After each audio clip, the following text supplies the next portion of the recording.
여러분 정말 그렇죠? 우리 주님 아는 것이 복이죠. 또 주님께 예배하는 것이 복입니다. 그러니 오늘 하나님께서 여러분을 향해 나의 복된 자들아 이렇게 선포하시는 줄 믿습니다. 여러분들이 주일 예배 드릴 때마다 복 받으시고 또 예배 후에 나가셔서는 축복의 통로가 되셔서 하나님의 그 축복의 엄청난 기운을 세상으로 흘려 보내실 수 있기를 바랍니다.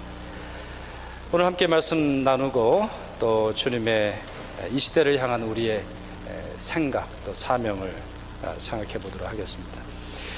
여러분 성경에 구약 성경과 신약 성경에 이스라엘의 절기들이 참 많이 나오죠. 그 중에서 이스라엘 민족의 국경일, 해방과 독립과 자유를 기념하는 국경일이 있습니다. 첫 번째는 6월절이 그렇겠죠. 6월절 1260년 BC 기원전 1260년에 이 일이 일어났을 거라고 생각을 하는데요. 이스라엘이 애굽으로부터 해방한 날입니다. 이것이 가장 중요한 이스라엘의 독립 기념일과 같은 그런 날이라고 볼 수 있고요. 수전절이라고 있습니다. 이것은 구약의 성경에는 안 나옵니다. 말라기가 쓰여진 이후에 예수님이 오시기 전 기원전 163년 정도에 마카비 혁명이라는 게 일어납니다. 당시에는 우리 헬라 사람, 그리스 사람들이 전 세계를 지배하고 있었는데요. 이 마카비 형제들이 혁명을 일으켜서 이 헬라 사람으로부터 잠시 독립하게 되는 그때가 있습니다. 그래서 독립을 하고 나서 성전을 다시 하나님께 드리는, 그래서 Devotion Day 이렇게 말합니다. 영어에서는 수전, 성전을 다시 하나님께 드리다, 드릴 숫자를 쓰는 어떤 그런 날이 되겠습니다. 이 수전절이 예수님 때 지키는 것을 볼 수 있습니다. 그래서 신약성경 요한복음을 읽어보면 예수님께서 수전절을 지키셨고 그 수전절을 지키시면서 내가 세상의 빛이다, 내가 세상의 빛이다, 그렇게 말씀하시는 것을 볼 수 있어요. 이거는 굉장히 예수님의 그 영적인 말씀이 당시의 역사적인 상황과 맞물리는 것인데요. 이 수전절의 다른 이름이 뭐냐? 하누카입니다. 하누카. 여러분 하누카라고 들어보셨습니까? 우리 한국에 살면 거의 하누카는 모릅니다. 그러나 우리가 이 북미에 살다 보면 하누카를 꼭 알게 되죠.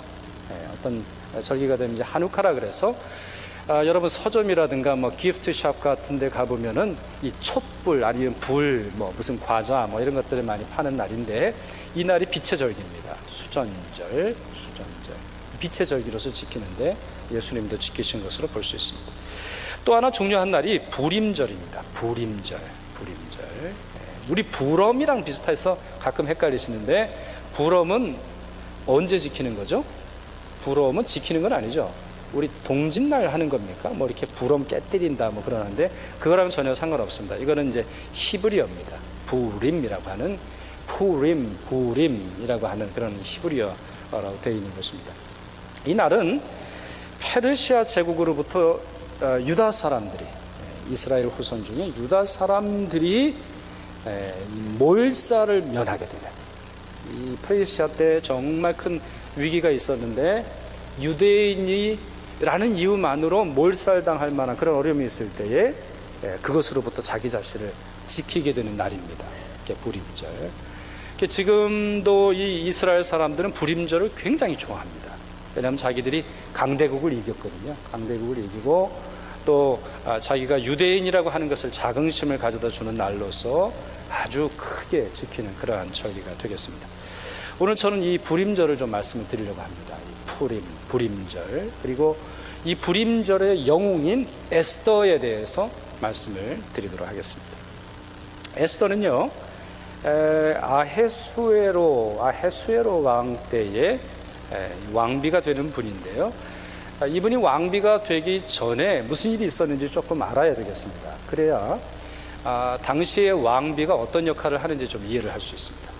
아헤수에로 왕은 굉장한 통치력을 발휘했던 왕입니다. 그래서 에스더 1장과 2장을 읽어보면 그 영토가 인도까지 됐습니다. 인도까지. 그래서 여러분 최근에도 뭐 영화 같은 데 보면 뭐 300 뭐 이런 거 들어보셨습니까? 아주 잔인한 영화인데 300 뭐 우리 이 페르시아 전쟁에서부터 비롯된 어떤 그러한 건데, 이 페르시아 이 제국이 굉장히 컸던 제국입니다. 당시 왕이 아하수에로였는데, 이 왕이 잔치를 벌이던 중에 왕비를 데려오게 합니다. 잔치를 한참 벌이는 중에 왕비를 데려오너라, 이렇게 명령을 내리는데요, 왕비가 안 가겠다 그러는 거예요. 왕비가. 요즘에는 뭐 우리가 왕정시대에 사는 것이 아니니까 잘 이해가 안 가겠습니다만, 그래도 여러분 조선시대에 왕비면 그래도 좀 힘이 있습니까? 왕이 오라 그러면은 거부할 수 있는 힘이 있는지는 모르겠습니다만, 당시에는 전혀 있지 않았던 것 같아요. 그래서 당시 왕비가 와스디인데, 왕이 불러서 오지 않았다라고 하는 이유만으로 폐위당합니다. 왕과 대신들이 이런 일이 어떻게 있을 수 있느냐 이렇게 말하고서는 기가 세다라는 이유만으로 함께 와서 춤추고 왕의 잔치에 참여하지 않았다는 이유만으로 폐위당합니다. 그리고선 독특한 법을 만들어요. 요즘에 이런 법 만들면은 이 정부는 그냥 무너지겠죠. 무슨 법이 만들어지냐면, 부인들은 남편에 무조건 복종해야 된다라는 법이 만들어져요. 왜냐하면은 남편인 이 아하수에로 왕이 명령을 내렸는데 안 왔거든요. 파티에 오라 그랬더니, 드레스 입고 예쁘게 입고 오라 그랬더니, 아마 당시에 이 와스티 왕비가 페미니스트였는지는 제가 알 수는 없습니다만, 여하튼 어떤 자기의 생각으로는 그냥 거절하고, 다시는 그런 일이 없도록, 다시는 남자의 말에 대들지 않고 그냥 시키는 대로 하는 그러한 법을 만들어 버려요. 잠깐 우리 조사를 해볼까요? 여러분, 이런 법에 찬성하는 분 계십니까? 네, 조금 될까 말까 지금 괜한 부부싸움에 소지를 들인 거 아닌지는 모르겠습니다만, 여하튼 이런 법 만들어지면 안 되죠. 또 이런 법 나쁜 법이죠. 여하튼 그런 법이 만들어지고 왕비를 새로 세웁니다. 제가 이렇게 길게 설명드린 이유가 있어요. 그러면 이러한 상황 속에서 왕비를 뽑는다고 할 때는 어떤 여자를 선택하겠어요? 여러분, 어떤 여자를 선택하겠습니까? 기가 센 여자? 남편을 바라볼 때 눈을 이렇게 똑바로 바라보고 뭐라고 말하면은 아주 그냥 혼댈 것 같은 그런 여자를 뽑겠어요? 아니거든요. 순종적이고 예쁘고 옷 잘 입고 사람들을 즐겁게 해주는 신데렐라 같은 그런 여자를 뽑았을 거예요. 달리 말하면 파티걸이죠. 파티를 좋아하고 그저 사람들을 기쁘게 하면 되는 거예요. 정치에 나설 이유도 없고, 사회적 문제 아니면 복잡한 문제 얘기할 필요도 없어요. 그냥 춤추라면 추고, 가라면 가고, 오라면 오고, 죽으라면 죽는 그런 여자를 선택하게 되는 거예요. 에스더가 이제 그 왕비가 되는 겁니다. 이 당시의 문화적인 상황 속에서 적합한 여자가 이제 에스더예요. 에스더는요, 굉장히 아름다웠어요. 아름다웠고, 그녀가 고아로서 자라게 되는데 삼촌인 모르드게의 손에서 자라게 되죠. 근데 본문 말씀 보시면 이 앞에 에스더 앞에 부분을 보면 처녀였다 이렇게 말합니다. 여러분 보세요. 고아인데 예쁘고 처녀로 남는 것, 이것이 고대 사회에서는 굉장히 어려운 일이었습니다. 고대 사회에서는 이미 왕비조차도 이리저리 하면은 완전히 그 자기의 인권이나 자기의 주장이 있을 수 없는 때이기 때문에 한눈에 봐도 절세 미인인데다가 아버지도 없거든요. 삼촌을 키웠던 고아인데다가 또 처녀로 남는다라는 것은 하나님의 섭리가 그 가운데 있음을 간접적으로 표현해 주는 거예요. 간접적으로. 왕비가 되는 과정에서 보면 정말 하나님의 은총이 있는 것을 볼 수가 있어요. 이 왕비를 선발하는 과정이 6년간 걸립니다. 이 성경에는 그냥 짧게 되어 있습니다만 이 과정이 6년간 걸려요. 여러분, 그럴 수밖에 없겠죠. 말 안 듣는 왕비 폐위시켰으니까 말 듣게 하는 궁중의 예법을 가르치느라 얼마나 복잡했겠습니까? 옛날 시대에. 그 과정에서 이제 한 사람 한 사람 이 컨테스트를 해가지고 뷰티 워킹도 하고 많이 했겠죠. 미스 코리아 아니죠. 미스 유니버스 정도는 되겠죠. 당시에 제국이었으니까. 하여튼 그 과정을 거쳐 사는데 하나님이 도와주셔서 사람들에게 사랑을 받습니다. 사람들, 헤게라고 하는 사람이 이 전체적인 것을 디렉팅하는 사람인데, 이 헤게가 에스더를 좋아해요. 뿐만 아니라 모든 사람들이 에스더를 사랑하게 돼요. 그래서 여러분, 이런 것도 참 축복이에요. 여러분, 누군가가 여러분 좋아하잖아요. 그러면 여러분, 그게 복이에요. 그게 감사할 일이에요. 내가 잘해서 된다기보다 하나님의 은총이 있는 거예요. 그러니까 내가 뭘 해도 누가 좋아해요. 내가 뭘 해도 남편이 좋아해요. 내가 뭘 해도 남편이 잘 먹어요. 이러면 그게 복인 줄 아셔야 되는 거예요. 그게 또 남편도 역시 마찬가지예요. 남편이 뭘 해도, 못질을 하나 해도 왜 이렇게 내 남편 잘하냐 이렇게 얘기하면 그게 그냥 복인 줄 아셔야 돼요. 이게 진짜 잘해서 그런 게 아니에요. 누군가의 사랑을 받아서 살아갈 수 있는 거, 이게 하나님의 복이에요. 에스더가 이제 그런 거예요. 에스더가. 그래서 정말 하나님의 은총 속에서 이제 왕비가 되는데요. 이 과정에서 빼놓을 수 없는 것 중에 하나는, 이 과정에서 에스더는 유대인이라고 하는 사실을 밝히지 않아요. 유대인이라고 하는 사실을 밝히지 않고도 왕비가 됐어요. 이거는 이제 이 사람들이 생각했던 이제 전략적인 거죠. 생존 전략이죠. 생존 전략이에요. 근데 여러분이 유대 문화를 아시는지 모르겠지만, 유대인으로 안 산다라는 것은 굉장히 어려운 일입니다. 예를 들자면, 유대인들은 돼지고기를 먹지 않습니다. 유대인들은 우유와 고기를 함께 섞은 음식을 먹지 않습니다. 유대인들은 정결한 음식을 먹도록 되어 있습니다. 유대인들은 유대인으로 살아가는 고유한 풍습이 있고 문화가 있고 삶의 원칙이 있습니다. 유대인이라면 something 하는 그와 같은 일반적 규정이 있습니다. 그 규정에 에스더는 예외였던 것 같습니다. 에스더는 이방인처럼 살았습니다. 전략적으로 그런 것이겠죠. 전략적으로 이방인처럼 살면서 왕비까지 이제 되게 되는데, 이게 참 놀라운 일입니다. 한 나라, 한 제국의 왕비가 되는데 출신이 어디인지, 어느 민족 사람인지, 부모가 누군지 확인하지 않는 작업 속에서 이 에스더가 왕비가 되는 것을 볼 수가 있습니다. 이것은 전적으로 하나님의 섭리이죠. 전적으로 하나님의 섭리입니다. 그런데 이와 같은 좋은 일만 있었던 것이 아니라, 하만이라고 하는 사람으로 인해서 유대인들이 몰살당하게 되는 위기에 처합니다. 여러분, 이러한 위기가 유대인들에게는 반복적으로 나타났는데, 여러분 그 중에 하나 떠오르시는 게 뭡니까? 유대인들을 몰살시키려고 하는 정책. 누가 떠오르세요? 2차 대전 때 나치가 유대인들을 학살하지 않습니까? 600만 명을 이 홀로코스트에서 학살을 하게 되는데, 그것과 거의 유사합니다. 그리고 이 일이 거의 성공을 해요. 거의 성공을 합니다. 왜 그렇게 말씀드릴 수 있냐면, 에스더 3장 말씀해 보면 이런 말씀이 있는데, 이에 그 조서를 역졸에게 맡겨 왕의 각 지방에 보내니, 이미 왕이 사인한 거예요. 하만이라고 하는 사람이 유대인들이 싫어가지고 이 정책을 만드는데 왕이 거기에 서명을 합니다. 그래가지고 각 모든 지방으로 보냈어요. 12째 달, 그러니까 12월을 말하는 겁니다. 아달월 13일 하루 동안에 모든 유다인을, 젊은이, 늙은이, 어린이, 여인을 막론하고 죽이고 도륙하고 진멸하고. 여러분, 죽이는 게 뭐고 도륙하는 게 뭐고 진멸하는 게 뭐예요? 완전히 없애라는 얘기예요. 이거는 아주 인종 청소하는 아주 잔인한 그러한 말이 되겠는데, 여하튼 그렇게 하고 또 그 재산을 탈취하라 라고 하는 왕의 명령이 전국에 퍼집니다. 전국에.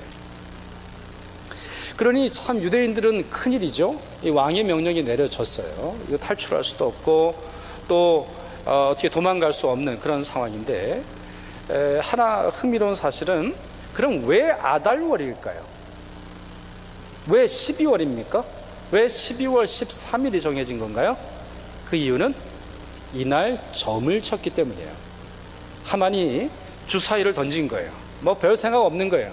되게 이런 사람들 별 생각 없죠? 남의 민족, 다른 가정, 다른 사람의 눈물 별 생각하지 않아요. 그냥 점을 친 거예요.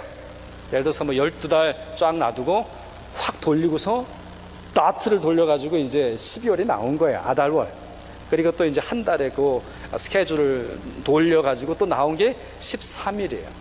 참 이게 흥미로운데, 이날 이후로 한 달 이후에 이제 6월절이 되는 겁니다. 6월절은 니산원 14일이거든요. 13일, 14일 이렇게 이제 되는 거예요. 참 하나님의 그 시간표는 놀라워요. 이 절기표는 하나님의 그 역전하시는 그 모습을 볼 수 있는데, 그와 같은 것을 설명 다 드리기는 어렵고요. 자, 이 제비 뽑는 것, 점치는 것, 이게 하만의 권세예요. 유대인을 죽이려고 하는 권세가 뭘로 표현되겠냐면 이게 점치는 거예요. 점치는 거. 이 점치는 걸 뭐라 그러냐? 부르라고 해요. 부르. 불임절이 이 말에서 온 거예요. 불임절이 이 말에서 왔어요.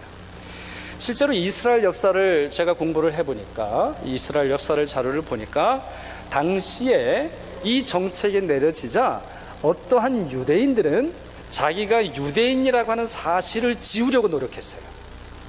이거는 이미 공포된 사실이거든요. 유대인들 아달월 13일에 다 죽는다. 그래서 어떤 사람들은 가면을 썼어요.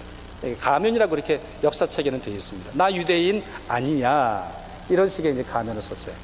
흥미로운 사실은요, 나중에 에스더로 말미암아 이 일이 역전이 되거든요. 그래서 하만이 죽고 유대인이 해방이 돼요.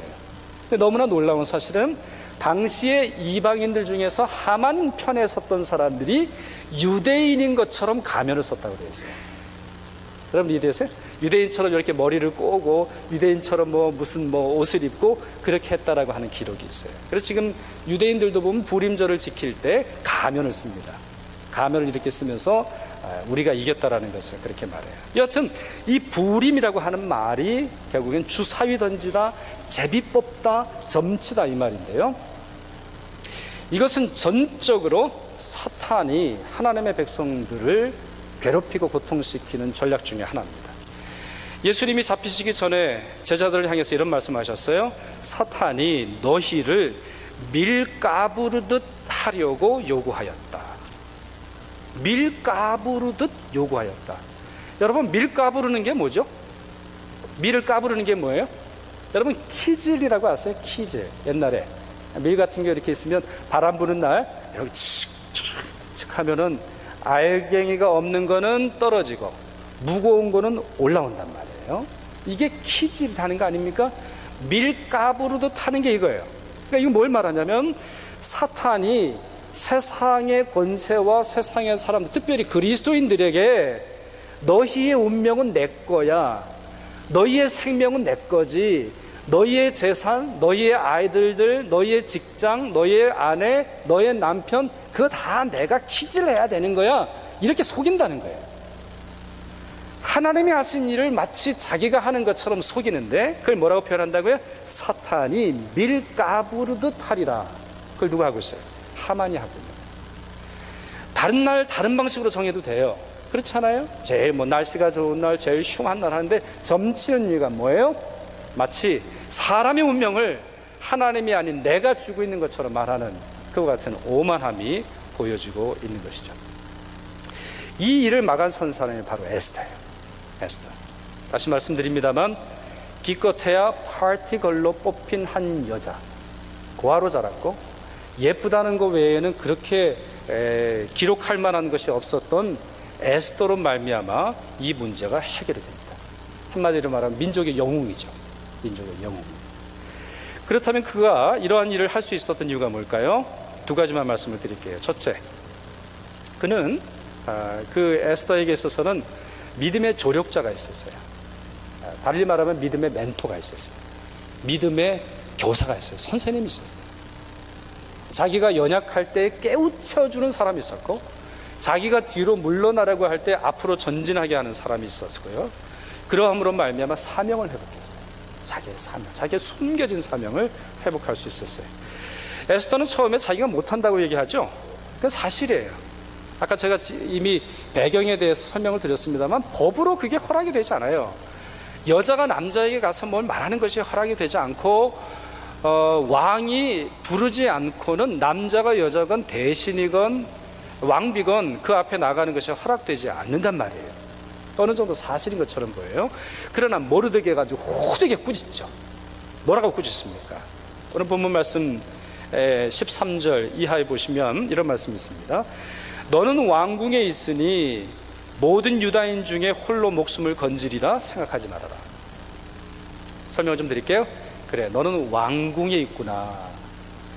너는 유대인 아닌 것처럼 하고 왕비가 되었고, 너는 고기 먹을 거 다 먹고, 너는 편안한 옷 다 입고, 너는 안식일을 지키지 않으며 굳이 유대인인 것처럼 살지 않고도 왕궁에서 편하게 잘 먹고 잘 살고 잠자고 살아가는구나.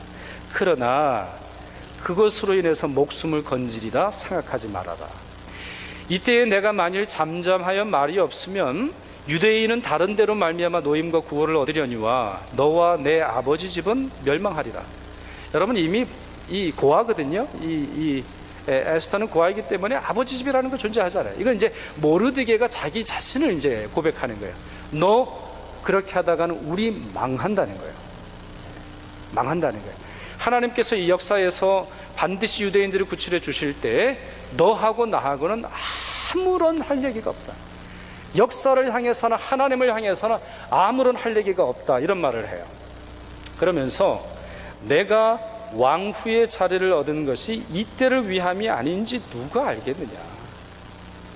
네가 왕후가 된 것 우리는 그 이유를 잘 몰랐지만 이 일 때문에 된 것 혹시 아니겠느냐.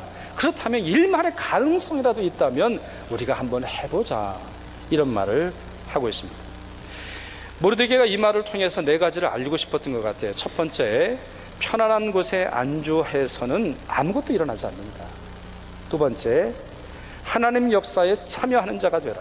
세 번째, 하나님 역사하실 때 아무 일도 하지 않는 것은 수치스러운 일이다. 네 번째, 내가 왕비된 사명이 바로 여기 있다.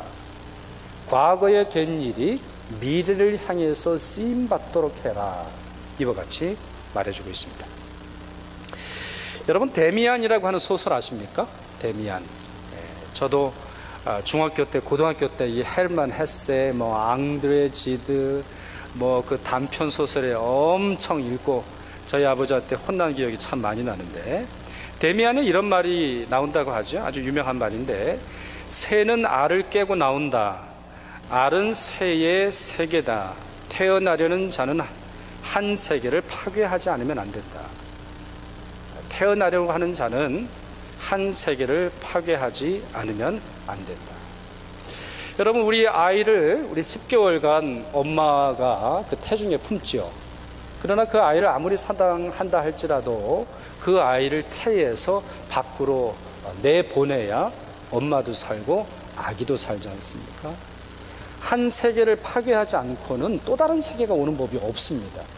예를 들어서 여러분 보시면 주기도문에 여러분 고백하실 때 하늘에 계신 우리 아버지여 이름이 거룩하게 하시오며, 하나님의 이름을 거룩하기 위해서는 세상의 이름, 마귀의 이름을 거절하지 않고는 이루어지질 않습니다.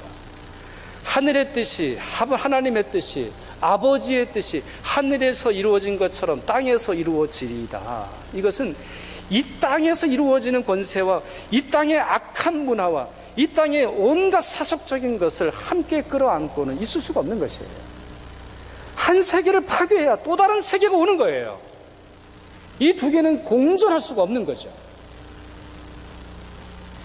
여러분, 그 가운데서 우리가 할 수 있는 것은 우리 자신이 그 일에 참여해야 될 텐데, 하나 비유적으로 한번 설명을 드려보죠. 여러분, 맹수가 세상에 많아요. 정글에 참 세상이 많단 말이에요. 정글에 우리 맹수가 참 많은데, 그 맹수로부터 우리가 보호받기 위해서 할 수 있는 일이 뭘까요? 두 가지. 뭐가 있어요? 맹수를 잡아가지고 가두든가, 아니면 우리가 우리 안에 들어가든가. 우리가 어떤 케이지 안에 들어가가지고요, 그냥 꽁꽁 숨고 우리를 못 잡아먹게 그냥 집안에서 꽁꽁 있으면 그것도 안전한 것이겠죠. 하나님이 원하시는 안전함이 무엇일까요? 하나님이 원하시는 평안함의 본질이 무엇일까요? 맹수로부터 자기를 지키는 거요? 에스더는 아마 그러고 싶었을지 몰라요. 에스더는 자기 민족이 어려울 때 자기만큼은 먹고 살만 하거든요. 왕후가 되어서 누리는 영광 속에서 또 다른 일을 기다려보자 이랬을지 모르겠지만 그건 하나님의 방법이 아니었어요. 맹수가 세상을 집어삼킬 때 안전한 곳에 거하는 자는 비겁자예요. 하나님의 편이 아니죠. 모르드게는 이와 같은 안전함이 아니라고 말하고 있는 거예요. 저는 이 안전을 이렇게 말하고 싶어요. 미신적인 안전합니다. 정말 민족이 어렵고 나라가 힘들고 세상이 고통스러운데도 자기의 평안함만을 기뻐하는 사람은 사탄적 안전함을 누리고 있는 사람이에요. 기껏해야 맹수가 활개치는데 그 맹수를 동물원 우리에 가둬야 되는데 자기가 동물원 우리에 갇혀가지고는 그냥 그 비축된 양식만 흉내는 그런 사람들이라 볼 수 있어요. 우리에게 필요한 것은 잘못된 에스더의 마음이 아니에요. 이 잘못된 에스더를 꾸짖는 마음이에요. 꾸짖는 마음이에요. 안전함 속에서 만족하는 마음이 아니라 세상에 잘못된 것을 고쳐나가기 위해서 자기의 자리를 내려놓는, 자기의 자리를 박차고 나아가는 그런 마음이라고 볼 수 있습니다. 두 번째, 에스더가 이런 영웅적인 일을 했었던 중요한 이유는 강력한 기도의 힘이 있었어요. 그리고 그 기도의 힘을 믿고 보여준 실천에 있다고 볼 수 있습니다. 에스더는요, 이 성경 이제 에스더 후반부를 읽어보면 아주 용기 있고 지혜롭고 정의로웠던 것을 볼 수 있어요. 저는 에스더를 보면 투사 같다는 생각이 들어요. 잘못된 법을 그냥 깨뜨리고 돌진하고 있어요. 그리고 얼마나 지혜로운지 몰라요. 이 에스더서를 읽어보면 여러분 한편에 무슨 법정 영화를 보는 것 같아요. 법정 영화. 완전히 코너에 몰려가지고 이미 끝난 게임을 정의가 무엇인지, 사람이 무엇인지, 정말 바른 것이 무엇인지 밝혀내므로 그냥 한 방에 쳐내죠. 이런 변호사 만나면 우리 살 것 같아요. 저는 아직 변호사를 쓸 일은 없었습니다만 집 살 때를 제외하고는 변호사를 아직 못 써봤습니다만 정말 이런 변호사를 만나면 살 것 같은 그러한 일을 하고 있어요. 그 강력한 힘이 어디서 나왔느냐? 기도에서 왔어요. 오늘 본문 한번 보세요, 여러분. 에스더 4장 16절 같이 한번 읽었으면 좋겠는데요. 에스더 4장 16절 같이 읽겠습니다. 당신은 가서 수산에 있는 유다인을 다 모으고 나를 위하여 금식하되 밤낮 3일을 먹지도 말고 마시지도 마소서. 나도 나의 시녀와 더불어 이렇게 금식한 후에 규례를 어기고 왕에게 나아가리니 죽으면 죽으리이다 하니라. 아멘. 여러분, 이 짧은 문장은요 굉장히 급박한 역사적 배경을 갖고 있어요. 왜 그렇게 말씀드릴 수 있느냐? 여러분, 아까 왕의 조서를 말씀드렸습니다만 페르시아 제국의 전국으로 보냈거든요. 그러니까 전 제국에 있는 유다인을 죽이라는 거거든요. 근데 지금 에스더가 이 모르드게에게 말하는데 어디에 있는 유대인을 뭐라고 되어 있어요? 수산, 이제 페르시아의 수도입니다. 왕궁이 있는 수도인데 급하니까 전국에 있는 유대인을 모을 수는 없지만 수산에 있는 유대인을 모으십시오. 그렇게 말을 해요. 그러니까 정말 급한 거예요. 정말 급하고 밤낮 3일을 먹지 말고 마시지도 마소서. 이 말은 3일 후에 내가 왕을 만날 겁니다, 이 얘기예요. 상황을 내가 잘 보다가 조금 왕이 우호적일 것 같으면 나가겠습니다, 이 얘기가 아니에요. 나는 이제 왕과의 비즈니스 없습니다. 나는 이제 하만과의 비즈니스는 없습니다. 나는 이제 사람들과의 비즈니스는 없습니다. 오직 하나님과만 관계하고 3일 후에 난 나갈 겁니다. 그렇게 말을 하고 있어요. 그러니 이 고백 속에서 그녀가 갖고 있는 이 용기와 실천력이 대단한 걸 우리가 알 수 있는데요. 이 말은 사실 구약 성경에 등장하는 예언자들의 말과 일치하고 있어요. 여러분, 지금 이 대화 내용은요, 에스더가 모르드게에게 하는 이 전갈이거든요. 그러니까 모르드게가 자기 아버지와 같은 역할을 한 삼촌이란 말이에요. 그러니 어떻게 보면 번역을 할 때 제안하다, 아니면 권고하다, 추천하다 이렇게 말할 텐데, 여러분 본문 17절에 뭐라고 되어 있는지 한번 보시겠어요? 에스더 4장 17절, 모르드게가 가서 에스더가 명령한 대로 행하니라 라고 되어 있어요. 이건 명령이에요. 왕비로서의 명령일까요? 아니에요. 왕비는 명령을 내리는 존재가 아니에요. 이것은 예언자적 명령이에요. 여러분, 사무엘 당시에 이스라엘 백성들이 어려웠습니다. 여호와의 언약궤를 빼앗겼어요. 법궤를 빼앗겼죠. 그리고는 이 블레셋 지방에서 있다가 다시 돌아와야 되는데 돌아오지 못하고 중간에 멈춰요. 그럴 때 사무엘이 모든 이스라엘 백성들을 미스바에 모이게 해요. 그리고 하루를 금식하며 기도합니다. 그래서 블레셋 사람들이 야, 잘 모였다, 기도하러 왔으니까 뭐 무기가 있었겠어요? 뭐가 있었겠어요? 아무것도 없으니까 그냥 이스라엘 백성들 다 우리가 그냥 멸절시키자 왔지만, 하나님의 기적과 같은 역사 속에서 이스라엘들을 구원해 주는 것을 볼 수 있어요. 요엘서를 보면 주의 날이 임할 때 어떤 일이 벌어지는지 나옵니다. 큰 재앙이 있을 것이고 가뭄이 있을 것이고 메뚜기 재앙이 있어서 어려움에 빠지게 돼요. 그런데 그 어려움이 빠진 이후에 회복하는 길을 말해주는데, 그 말씀이 이렇게 되어 있습니다. 요엘서 2장 15절 17절, 너희는 시온에서 나팔을 불어 거룩한 금식일을 정하고 성회를 소집하라. 백성을 모아 그 모임을 거룩하게 하고 장로들을 모으며 어린이와 젖 먹는 자를 모으며 신랑을 그 방에서 나오게 하며 신부도 그 신방에서 나오게 하고, 여호와를 섬기는 제사장들은 낭실과 제단 사이에서 울며 이르기를, 여호와여, 주의 백성을 불쌍히 여기소서. 주의 기업을 욕되게 하여 나라들로 그들을 관할하지 못하게 하옵소서. 어찌하여 이방인으로 그들의 하나님이 어디 있느냐 말하게 하겠나이까 할지어다. 요엘 선지자의 입을 통해서 주님이 주신 말씀입니다. 여러분, 구약 성경에 보면 전쟁에 안 나가도 되는 사람이 있어요. 그 나이가 되는데, 군사로 군인으로 뽑히는 나이가 되는데 전쟁에 참여하지 않아도 되는 사람이 있어요. 그 중에 어떤 사람이 있느냐? 이제 결혼한 사람들은 안 나가도 돼요. 지금 어제 결혼한 커플이 지금 저기 있는데, 제가 저분들 들으라고 하는 얘기가 아니라 오늘 설교 내용은 돼 있으니까, 다른 거는요 전쟁 안 나가도 되거든요. 근데 이 날이 이르게 되면은, 이와 같은 상황이 이루어지면은 민족이 어렵고 정말 아무런 소망을 찾을 수 없어서 하나님께 기도할 때는 누구도 끌어내려?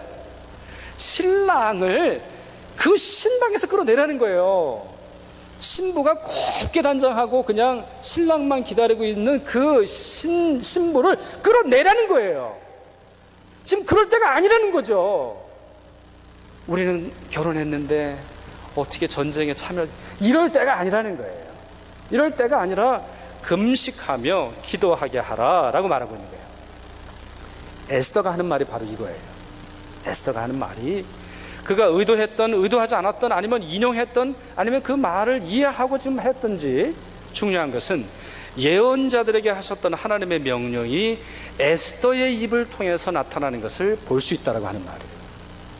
기도의 능력이 이렇게 강렬한 겁니다.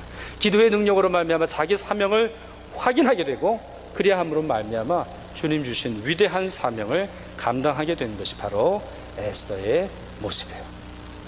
여러분, 기도를 업신여기지 마세요. 우리가 기도합시다라고 하는 말은 다른 것이 할 수 없어서가 아니라 가장 강력한 힘이 되기 때문입니다. 특별히 여러분, 오늘 본문 말씀에 3일 금식 기도했다고 되어 있죠. 사무엘은 하루 금식 기도했거든요. 근데 지금은 더 어려운 상황이었던 것 같아요. 지금 이 에스더의 상황은, 그래서 트리플로 3배로 기도하자 얘기하고 있어요. 그렇다면 여러분, 우리가 우리 민족을 위해서 기도할 때는 얼마나 기도해야 될까요? 우리 민족이 참 어렵죠? 조용히 어려워졌어요. 조용히 어려워졌어요. 우리도 먹고 사는 문제는 이제 해결됐다고 얘기를 하는데, 들리는 얘기는 다 그래요. 먹고 살만한 거, 뭐 그 얘기밖에는 우리가 들은 바가 없어요. 그 외에 뭐가 좋아졌는지는 확인할 길이 없어요. 세월호 사건이 일어난 지 이제 50일 이번 주가 이제 되는 거고요. 북한은 변화할 줄 모르죠. 3대에 걸쳐서 북한 백성들을, 형제와 자매들을 어렵게 하고 있고, 정치가들의 멘트는 정말 똑같은 것 같아요. 녹음기를 틀어놓는 것 같아. 정말 그냥 얼굴만 바뀌고요. 어떤 때는 어떻게 저렇게 멘트가 똑같을까. 제가 대학을 다닐 때나 그 이후나 지금이나 어떻게 이렇게 똑같을까 모르겠어요. 1950년대, 1960년대 또 어땠는지 모르겠는데. 또 6월에는 현충일이 있죠. 이번 주 6월 6일이 이제 현충일이 되겠고, 또 6.25가 있는 우리 민족 상잔의 비극이 있고, 아직도 전쟁이 그치지 않은 그런 상태에 있죠. 여러분, 이러한 조국을 위해서 우리가 기도할 때 우리가 얼마나 더 기도해야 될까요? 얼마나 더 열심히 기도해야 되겠죠. 에스더가 3일 금식하면서 기도했다면 우리는 일주일을 금식해야 될지 모르겠고, 모든 민족, 우리 민족의 모든 교회와 그리스도인들이 한 마음으로 기도해야 될지 모르겠습니다. 그렇게 하기 위해서 먼저 할 것은 안전한 곳에서 만족하고 있는 우리의 마음을 각성시켜야 된다고 하는 것이죠. 잘못된 사회, 또 제대로 가지 못하는 민족, 또 제대로 국가를 다스리지 못하는 정부를 향해서 분노하는 것은 누구나 할 수 있습니다. 그러나 분노는 책임으로 우리에게 준 바가 없습니다. 하나님은 한 번도 우리에게 분노의 책임을 주신 적이 없습니다. 기도의 책임, 바로잡는 책임, 또한 그 일을 위해서 헌신한 책임을 우리에게 주셨습니다. 여러분, 노아는 방주에 들어감으로 안전했죠? 우리가 그걸 참 좋아하지 않습니까? 하나님께서 홍수를 보내셨을 때 8명의 가족은 방주에 들어가야 살았습니다. 하나님께서 홍수를 그치셨을 때는 방주에서 나와야 살았습니다. 방주는 세상에 존재하지 않아요. 세상에서 방주를 존재할 필요가 없어요. 그 기념탑 아니면 그 나무 조각을 우리는 찾아다닐 필요가 없어요. 왜요? 하나님께서는 보호하셨고, 큰 물결에서 보호하셨고, 세상 한가운데서 살아가는 우리를 보호하실 것을 믿기 때문이죠. 우린 더 이상 나무 조각이 필요한 것이 아니라 그 옛날에 우리 인류의 조상인 노아와 그 아들들을 구원했던 나무 조각이 필요한 것이 아니라 우리를 구원하시는 예수 그리스도, 그 십자가만이 우리를 인도하시고 우리를 자유롭게 하실 것을 믿기 때문입니다. 여러분, 예수님의 십자가를 믿으십니까? 예수님의 십자가를 믿으십니까? 그 십자가가 이 시대에 또 다른 방주가 되어야 됩니다. 그러려면 우리가 세상에 나가서 그 십자가를 증거하고 그 십자가의 의미를, 잘못된 세상을 바로잡으시는 그 예수 그리스도의 그 모습대로 살아가야 하겠습니다. 기도하겠습니다. 참 좋으신 아버지 하나님, 주님의 사랑에 감사합니다. 에스더처럼 저희도 평안한 삶에서 만족하지 말게 하시고 기도하며 금식하며 주님의 뜻을 이루며 살아가게 하여 주옵소서. 나라와 민족이 어렵습니다. 또 이번 주에 중요한 선거가 있습니다. 하나님의 공의가, 또 하나님께서 원하시는 사람이 선택되어서 나라를 잘 이끌어갈 수 있도록 도와주옵소서. 교회가 새 속의 물결에 빠져서 정치가를 찬양하는 일, 어리석은 그러한 일이 없도록 도와주옵시고, 자기의 자리를 지키며 정의와 사랑과 하나님 나라를 위한 헌신자가 되게 하여 주옵소서. 예수님의 이름으로 기도하옵나이다. 아멘.